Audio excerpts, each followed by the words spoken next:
told that the agreement has been eaten by the termites, and Abu Talib went to the Quraysh and informed them about it, and they agreed that if it's true, then they have to lift the boycott.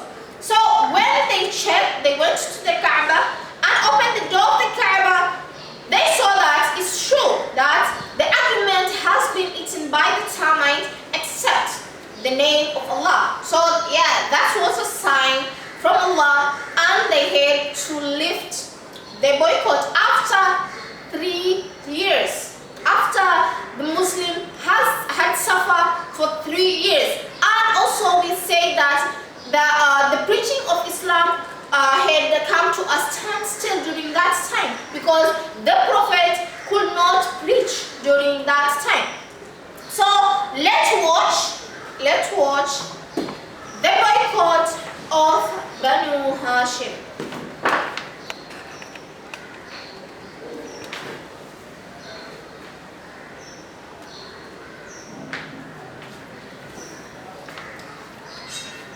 Two things that happen now that is just astounding. Number one, the bulk of the Muslims have fled to a foreign land. Number two of the most promising men of their town have converted. And so this caused them to really come together and think about what they would do. And it is said that in the 7th year of the da'wah, all of the Qurashi tribes came together and discussed what needed to be done until they agreed we need to kill Muhammad. That's the only thing on their mind is to kill.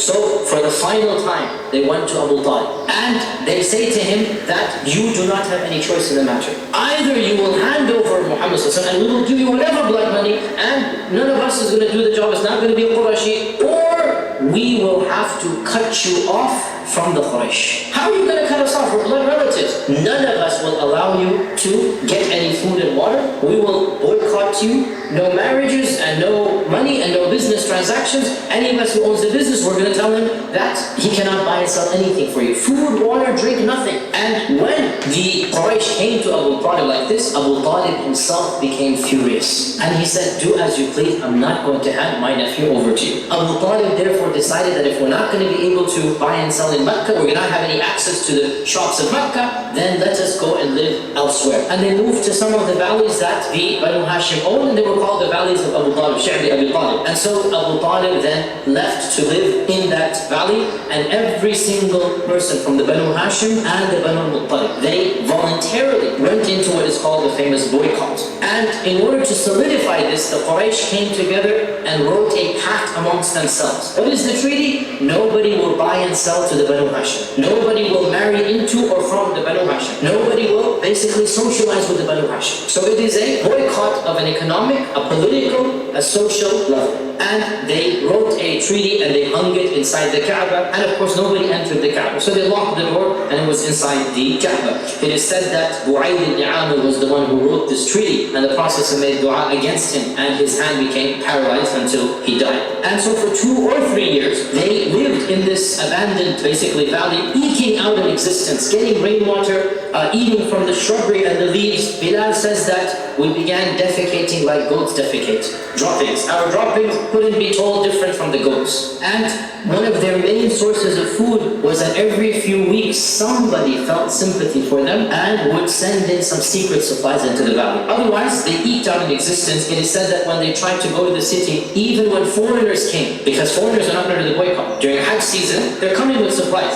Sometimes they try to sneak in some food. Sometimes they were successful. Other times, if they were caught or that people saw them, Abu Jahl would come and say, do not sell to these people. I will pay you double whatever they're offering you. Even during these 2-3 years, the Prophet continued to give da'wah during the Hajj season. He would go out of the valley and he would meet with the tribes during the Hajj season and continue to try to find converts to the faith. When did and how did the boycott stop? As we said, the boycott probably lasted 2 or 3 years, and a number of incidents happened that brought about its conclusion. The first of these is that the Prophet made a dua against them and said, oh Allah, send upon them a famine like the famine of Yusuf. That bad. And so the famine became so bad for the people of Mecca that they were forced to eat carcasses and to chew on dead animal skin. They had nothing else left after that time, and they realized this was because of the dua of the Prophet ﷺ, and they sent some messengers to try to bring about some reconciliation. The second incident is that some of the people of of Quraysh whose hearts were softer, we already said this, they decided that they should do something to break the pact. And so the main one here was Hisham ibn Amr. Hisham ibn Amr felt that he needed to do something. So he called his friend Zuhayr ibn Abi Umayma, and they said, what can we do to bring about an end to this boycott? So they said, first thing we need to do is to bring about all of the people who are sympathetic, get them together. So they thought, who can they invite?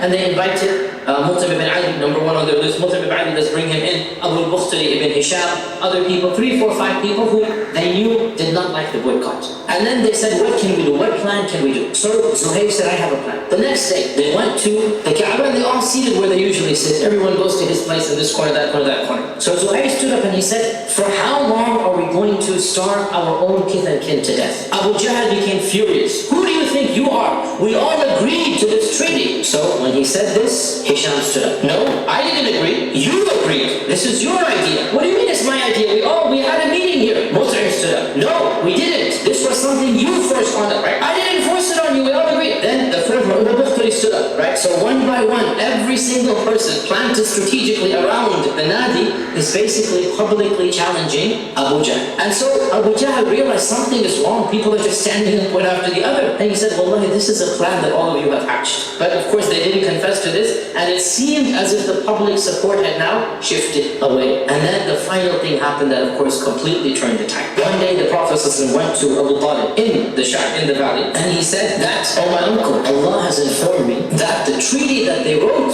has been eaten up by termites or ants, except for the phrase Bismillah, just in the name of Allah. The whole treaty, now the Kaaba is locked up, nobody goes in. Of course it is in a sealed pouch, you know, they have a parchment, they seal it up, it's in a cloth and everything. Abu Talib said, your Lord has told you this? He said, yes, he has told me this. Abu Talib said, I will stake my whole case on this. He said, yes, stake it on this. So Abu Talib then, for the first time since the enactment of the treaty, marched back with a group of basically non-Muslims of the Banu Hashim, and he said, oh my people, let's forget about everything. Let's just bring out this treaty and let's see if we can reach a negotiation and deal. So they became happy that maybe you're going to agree to hand over the Prophet. So they took out the treaty from it's still in the capsule, or still in the cloth, right? And they put it here. Now, Abu Talib said, my nephew has informed me that his Lord has told him that the treaty is no longer in existence. Everything has been eaten except Bismillah. So my challenge to you is, Abu Talib states it all on his iman, and the Prophet is telling the truth. My challenge to you is, if that is the case, then let us be and we'll return to Mecca. And we'll ignore the whole incident basically. And if it's not, then I'll hand over him to you instantaneously. Do with him as you please. So he said, well, of course, I mean, it seems obvious to them. Why would that possibly harm them? And so they opened up the bag, they opened up the cloth, and lo and behold, there was no treaty except for the phrase, Bismillah. And they were furiated. They said this is of the sihr or magic that he's done, but they couldn't do anything because the promise had been given, and therefore this allowed them to return back to Mecca, and this was what caused the treaty to be annulled. We learned that the Prophet and the Sahaba, they returned back to Mecca probably around the 10th year of the da'wah. When the Prophet was around 49 years old, they finally returned to Mecca around 2.5 to 3 years before the hijrah of the Prophet sallallahu alaihi wasallam. So that's all about boycott of Banu Hashim. And in our next class, inshallah, we will discuss about the grief, the year of mourning, and the incident of Taif and Nakhla. So we say that the boycott is all because of the migration after the persecution of the new converts. The Prophet got a divine instructions that some of the Muslims should migrate to Abyssinia. So after the migration, some of the Muslims migrated to Abyssinia, because we're saying there are two stages of the migration to Abyssinia. That is, the first batch was only 15 people, while the second batch was 101 people. So after they migrated, the Quraysh sent delegations to the king of Abyssinia, that is King Najas or Negus. So King Negus, after hearing from the Muslims, that is from Ja'far, he did not agree to send the Muslims back to Mecca. So it's beaten the Quraysh, and now they had to come up plan and agree that they should do something with the Muslims who are still in Mecca. So they agreed to boycott them. So they were boycotted and they had to leave at Shir ibn Abi Talib. So after 3 years, they suffered a loss.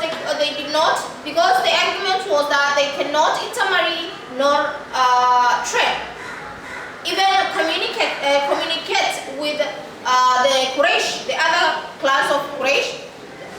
Except sometimes some of the sympathizers will sneak and bring for them food, or the merchants from other states will come and sell for them. And sometimes when they are caught, Abu Jahl will offer a double price of the prices.